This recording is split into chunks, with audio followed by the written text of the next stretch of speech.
आज भारतात खूप सारी राजघराणे अजूनही आपल्याला पाहायला मिळतात। आपला देश स्वतंत्र झाला तेव्हा भारतात एकूण 565 संस्थाने होती।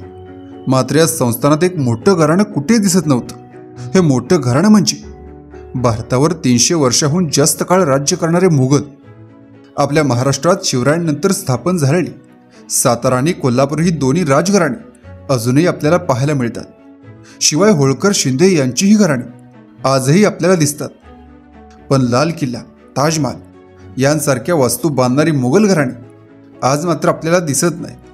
त्या मुघल घराण्यांचे वंशज आज कुठे आहेत, ते काय करतात, त्यांची आज परिस्थिती काय आहे, हे आज आपण व्हिडिओमध्ये पाहूयात। मुघल साम्राज्यात 1526 पासून 1658 पर्यंत 5 मुघल बादशाहांनी राज्य केले। यानंतर तख्तावर आला तो म्हणजे औरंगजेब। शहाजहान आणि मुमताज यांचा औरंगजेब हा तिसरा मुलगा, तर दिल्लीच्या मुघल घराण्यातील 6वा बादशाह। आपल्या मुराद, दारा, शुजा, सुलेमान, शुकोह यांचा काटा दूर केल्यानंतर जून 1659 मध्ये तो तख्तावर बसला। त्याने स्वतःला आलमगीर ही पदवी दिली। औरंगजेब याच्या आयुष्याच्या सुरुवातीची 40 वर्ष मुघलांचा बादशाह होण्यासाठी त्याला खर्ची घालावी लागली। त्यानंतर उरलेलं आयुष्य पूर्ण भारतभर आपली सत्ता यावी यासाठी त्याने प्रयत्न केले। औरंगजेब याला आपल्या कारकिर्दीत उत्तर भारतातील शीख, जाट, ईशान्येतील अहोम आणि दख्खनमध्ये मराठ्यांच्या बंडांचा सामना करावा लागला। सत्ता आल्यावर त्याने अनेक वर्षांचा सुवर्णकाळ भोगला, पण आपलं राज्य वाढवण्यासाठी त्याला दक्षिणेत यावं लागलं। इथे 26 वर्ष त्याला तंबूत काढावी लागली। छत्रपती संभाजी महाराज यांच्या मृत्यूनंतरही छत्रपती शाहू महाराज यांना कैदेत ठेवणे, ताराराणी यांच्याशी संघर्ष आणि शेवटी महाराष्ट्रातच त्याचा मृत्यू झाला। औरंगजेब याचा मुलगा अकबर याचा इराणमध्ये मृत्यू झाला। आवडती सून 1705 साली मृत्युमुखी पडली। मुलगी झेबुन्निसा हिने आत्महत्या केली। त्याची बहीण गौरारा 1706 साली निधन पावली। 1706 साली दुसरी मुलगी मेहरुन्निसा हिचा मृत्यू झाला। मग नातूही वारला। असे दुःख, एकटेपण, वैफल्य घेऊन अहमदनगरजवळ भिंगार येथे त्याचा मृत्यू झाला। औरंगजेब याच्या मृत्यूनंतर खऱ्या अर्थाने मुघल साम्राज्याच्या ऱ्हासाला सुरुवात झाली। औरंगजेबाच्या मृत्यूनंतर भारतात मराठे, बुंदेले, शीख, राजपूत अशा नव्या सत्तांचा उदय झाला। त्या सर्वांनी मिळून मुघलांचे राज्य पोखरले। यात सर्वाधिक आक्रमक ठरले ते म्हणजे मराठे। 1760 मध्ये एकेकाळचे मुघल साम्राज्य फक्त दिल्लीपुरते मर्यादित राहिले होते। संपूर्ण भारताचा ताबा मराठ्यांनी घेतला होता। शहाआलम दुसरा याला दिल्लीच्या गादीवर बसवून देशाचा कारभार मराठे हाकत होते। तरी दिल्लीचा बादशाह मुघल घराण्याचाच होता। 1803 मध्ये मराठे आणि इंग्रज यांच्यामध्ये दिल्लीत मोठी लढाई झाली। यात इंग्रजांनी मराठ्यांचा पराभव केला। त्यामुळे आतापर्यंत मराठ्यांचा मांडलिक असलेला दिल्लीचा बादशाह आता इंग्रजांचा मांडलिक झाला होता। शहाआलम दुसरा याचा 1806 मध्ये मृत्यू झाला आणि अकबर शहा दुसरा दिल्लीच्या गादीवर आला। त्याने 1837 पर्यंत राज्य केले। त्यानंतर 1837 साली बहादूरशाह जफर हा सम्राट म्हणून गादीवर आला। बहादूरशाह उत्तम गझल लिहित होता। तो उर्दू कवीही होता। 1857 पर्यंत त्याने राज्य केले। हाच बहादूरशाह जफर मुघल साम्राज्याचा शेवटचा सम्राट ठरला। इंग्रजांच्या विरोधात मराठ्यांनी 1857 साली उठाव केला। त्याचे नेतृत्व बहादूरशाह जफर याने केले। त्यावेळी त्याचे वय 82 इतके होते। बहादूरशाह जफर याने 1857च्या उठावाचे नेतृत्व स्वीकारले, पण ब्रिटिश कर्नल विल्यम हडसन याने हा उठाव मोडून काढला।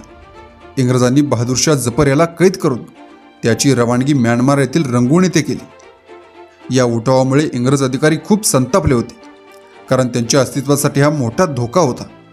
त्यामुळे इंग्रजांनी त्याची 2 मुले मिर्झा खिज्र सुलतान, मिर्झा मुघल आणि नातू मिर्झा अबू बख्त यांची गोळ्या घालून हत्या केली। बहादूरशाह जफर याच्या काळात दिल्लीच्या लाल किल्ल्यात शेकडो लोक राहत होते।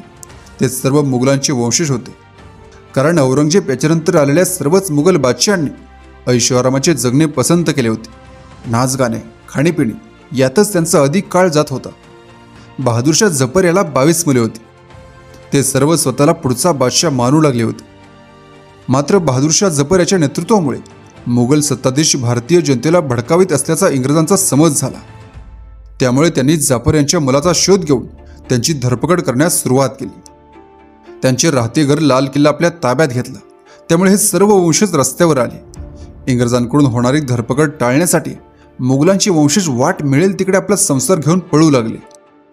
त्यातील काही जणांनी काश्मीर गाठले, काही जण हैदराबाद, लखनौ, पंजाब अशा प्रांतात पळून गेले. तेथे जाऊन त्यांनी सामान्य व्यक्तीप्रमाणे जीवन जगण्यास सुरुवात केली. आपली ओळख त्यांनी जगापासून लपवून ठेवली, कारण जर आपली ओळख सांगितली तर इंग्रज आपल्याला शोधून काढतील आणि आपल्याला ठार करतील याची त्यांना भीती वाटत होती. याच भीतीने त्यांनी पुढील काही पिढ्या सामान्य लोकांप्रमाणे जीवन जगत काढल्या. मोलमजुरी करून ते आपले जीवन जगू लागले. दरम्यानच्या काळात भारत स्वतंत्र झाला. जाता जाता इंग्रजांनी देशाची फाळणी केली. भारत आणि पाकिस्तान असे दोन देश निर्माण झाले. त्यामुळे मुघल घराण्यातील काही जणांनी पाकिस्तान गाठले, तर काही जणांनी कोलकात्याचा मार्ग धरला. बहादूरशाह जफर याचा नातू जमशेद बक याचा मुलगा मिर्झा मोहम्मद बेदार बक याचा 1980 साली मृत्यू झाला. याच मिर्झा मोहम्मद बेदार बक त्याची पत्नी सुलताना बेगम या सध्या कोलकाता येथे आपल्या 5 मुली आणि 1 मुलगा याच्यासह झोपडपट्टीत राहत आहे. यात सुलताना बेगम यांनी तत्कालीन भारताच्या राष्ट्रपती प्रतिभाताई पाटील यांना पत्र लिहून विनंती केली होती. त्यामुळे राष्ट्रपतींनी सुलताना बेगम यांना 6,000 रुपये पेन्शन मंजूर केली होती. सध्या या पेन्शनवरच त्यांची गुजराण सुरू आहे. मात्र त्यांची एक वेगळी मागणी आहे. लाल किल्ला आणि ताजमहाल यांसारख्या मुघलांनी बांधलेल्या वस्तू सरकारने आपल्या ताब्यात द्याव्यात अशी अपेक्षा ते व्यक्त करीत आहेत. हैदराबाद येथे लैला उमाहानी या आपल्या 2 मुलांसह राहत आहेत. बहादूरशाह जफर यांचा नातू मिर्झा प्यारे यांच्या त्या कन्या आहेत. याकूब मेनुद्दीन टूसी हे त्यांच्या पतीचे नाव. याकूब आणि लैला यांना 2 पुत्र आहेत. त्यातील मोठा मुलगा जियाउद्दीन टूसी हे सरकारी कार्यालयात नोकरी करत आहेत, तर दुसरा मुलगा मुसुद्दीन हा एका हॉटेलमध्ये कुक म्हणून काम करीत आहे. मुघलांच्या वंशजांना स्वतंत्र भारतात आता महत्त्वाचे स्थान हवे आहे. त्यांना मुघलांच्या अनेक प्रॉपर्टीमध्ये आपला वाटा हवा आहे. पाकिस्तानमध्ये इम्रान खान नावाचे मुघलांचे आणखी एक वंशज आहेत. भारतात अनेक अशी राजघराणे आहेत की ज्यांनी इंग्रज गेल्यानंतरही आपल्या राजघराण्याचे अस्तित्व टिकवून ठेवले. ज्या सरदार, नवाब यांनी कधी काळी मुघलांकडे चाकरी केली, त्याच सरदार आणि नवाबांची घराणी अजूनही उत्तर भारतामध्ये आपले नवाबी जीवन जगत आहेत. त्यांनी या मुघलांची कधीच बाजू घेतली नाही, कारण त्या वेळचा मुघल सम्राट यांनी जनतेकडे लक्ष देण्याऐवजी ऐशोआरामात जीवन जगण्यास पसंती दिली होती.